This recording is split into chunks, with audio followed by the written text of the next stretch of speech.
What is up, everybody? It's MM7 here. It's February 2011, and right now it's 17 below zero outside my house.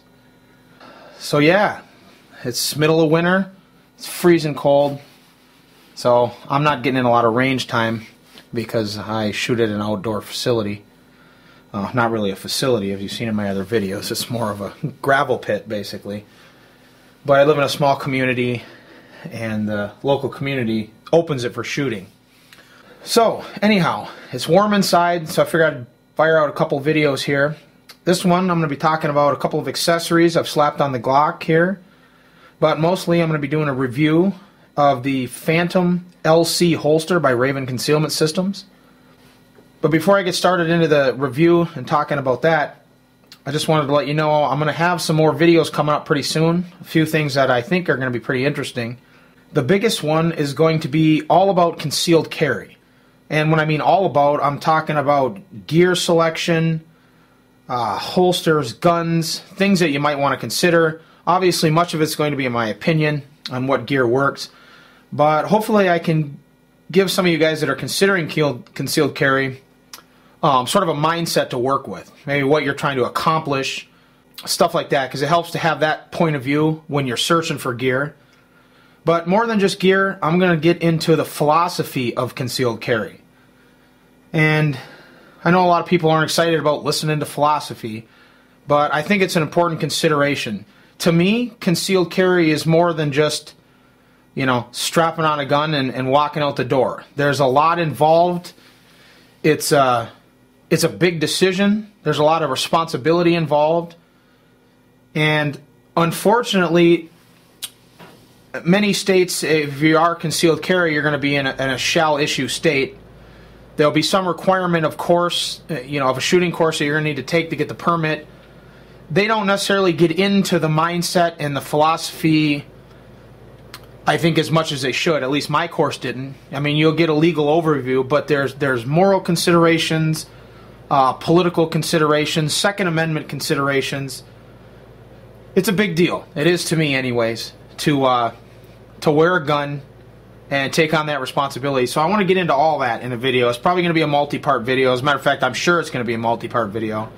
Obviously discussing gear and whatnot, but then into all types of the other considerations, things that maybe you didn't think of, that I think you should at least put in your mind. So hopefully that'll be interesting.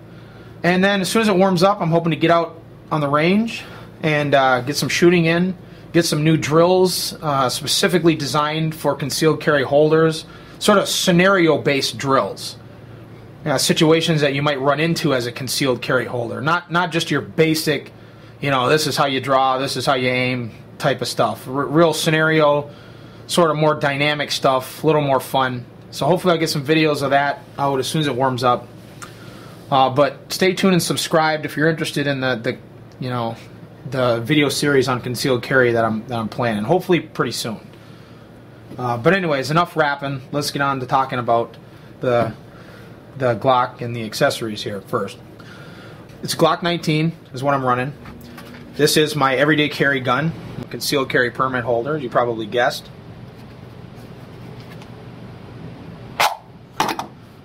First of all, I was just wearing this gun earlier today, so it is loaded.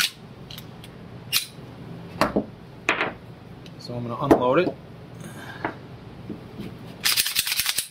Check it, make sure it's empty.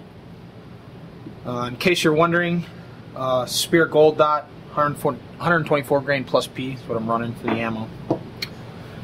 But anyways, obviously the first thing you'll notice is the light. Went ahead and put a light on there, Streamlight TLR3. I'm not going to do a review or talk about the light too much. There's plenty of reviews on YouTube already.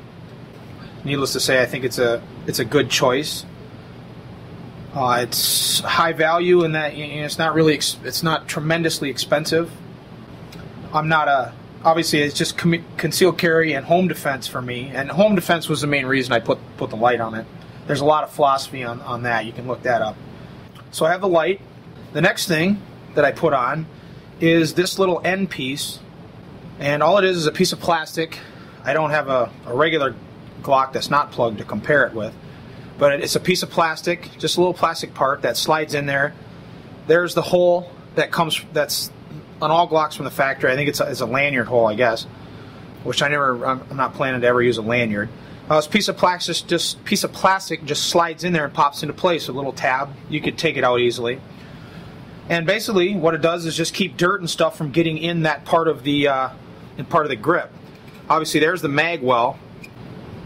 Dirt can actually get in here, and there's a little hole in the upper part of this grip, and dirt can actually get into the firing mechanism under the slide and cause some problems. I live in a real dirty town, a lot of dust, and my house gets a lot of dust in it, and I carry this gun every day. It's in and out of, my car and the drawer and, whatnot, and so I get a lot of dust, so that thing was, you can see it's dirty now, so that thing was getting caked with dust, so I went ahead and got one of those. This plug is from a company called Gentra, Gentra, and I think there's a couple companies that make it. This is the most popular. The Gentra plug was under $10 though, like $9. Definitely worth it, just to keep the dirt out of there. Plus it gives you a nice clean finish look. I'll put the mag in here. Nothing's gonna get snagged in there, anything like that. So that's pretty cool. Alright, so the light and the plug are functional accessories, but check it. Boom! How about a little bit of bling too? That's right, rocking the Glock accessory slide end cap piece, whatever the hell you call it. If you're a Glock owner, I can't imagine that you're not aware that this piece will come out, and that there are literally dozens and dozens, if not hundreds, of custom pieces you can get in there, logos, and you can have your own custom different colors, American flags, skulls, whatever you want to put there. For me, I went with the Molan Labe. If you don't know what that means, Google Molan Labe, M-O-L-A-N-L-A-B-E. That'll help you get to it. Obviously, you're looking at the Greek letters there. It's a Greek phrase, and it roughly means come and take them. As in, you want this shit, come and take it. It's caught on. It's become a phrase synonymous with the, Second Amendment, pro-Second Amendment movement. That's all good. To me, it means a little more than that. Whatever you want from me. You're trying to rob me, you're trying to take my freedoms, whatever. Good luck. Come and take it. I'm ready for it. I'm prepared. So yeah, I thought it looked pretty cool. And I did go out and shoot the gun too. It doesn't interfere with anything. Stainless steel doesn't bother you looking at it. Hopefully you can see that in the camera. But anyways, alright, well, let's move on to this holster review situation here.